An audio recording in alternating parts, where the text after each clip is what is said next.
do up and down Park Avenue. My name's Lisa Keenan. I work for the Tron Theatre in Glasgow. I'm the Education and Outreach Manager there, so I run the participation department.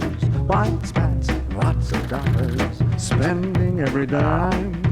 Arts in the City, it's a multimedia project for looked after and accommodated young people in Glasgow. Why don't you go where fashion sits? We've been involved in the project since 2006, so under the Arts in the City banner we've ran a variety of workshops from drama, creative writing, street dance, urban art, and now for the past 2 years we've been concentrating on running the Arts in the City Drama Company, where we're working specifically with 18 to 25 year olds. As we started the Arts in the City Drama Company, the young people felt I needed to work for an extended period of time because they were creating their own work. Like Gary Cooper, They can attend to, in the past couple of years, they tend to look at their experiences of being in care, and that kind of forms the work that they create.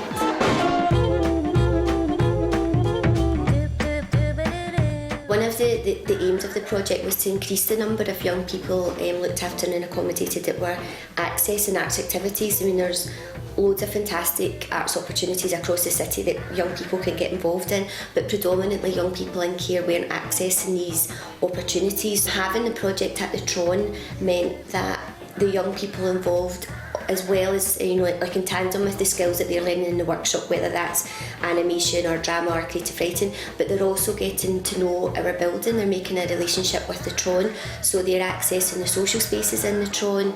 They are getting access to come to see theatre performances here, as well as the workshops that they're involved in. There was quite a few family members of the cast that were there as well, and I think even the impact the performance had on them when they were seeing maybe a side to the young people they hadn't seen before, and seeing how growing up in care had affected them.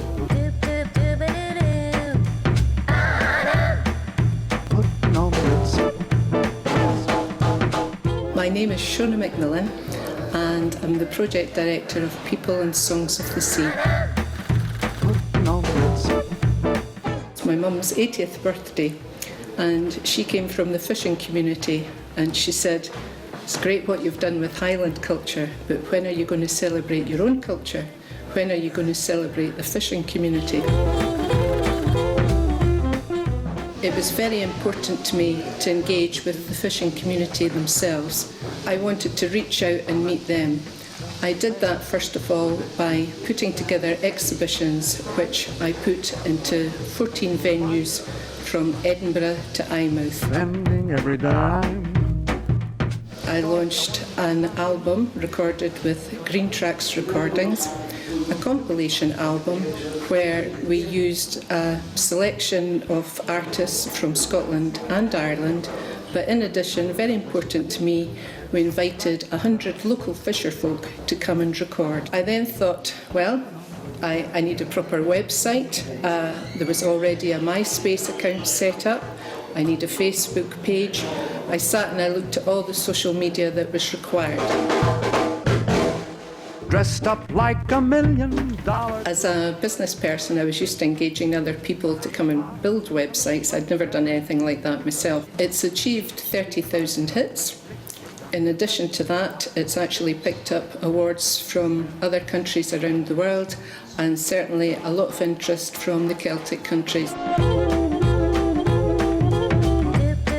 The future for the project is looking incredibly favourable. We've been invited to tour in America, to tour over to Ireland, to make films, and who knows where it's going to go from here.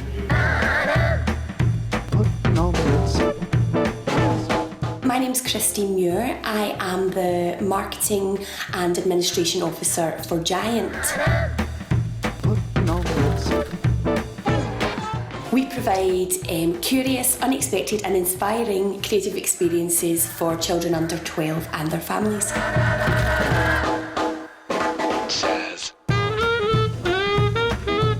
The actual project name in itself was The Giant Factory, which led to an interactive installation called Folding Clouds and Hoovering Hills. The project, The Giant Factory, involved children and artists working together, collaborating on ideas through participatory workshops. Coat pants with stripes and cutaway coat, perfect fits. After the workshops, the installation itself was created, and there were things like giant pipe cleaners, huge kaleidoscopes, a sound dome, an area of felt hills for people to play with, and a making area. We received nearly 4,000 visitors, children and families, to the installation across a 3-week period. We identified groups that perhaps had children and families who were harder to reach, and we introduced them to not only the creative experience through Giant, but also to Tramway. In their midst, putting on the ritz. The project gave children's artwork a profile and visibility in an international art space, which is really important, that recognition of children as artists in their own right.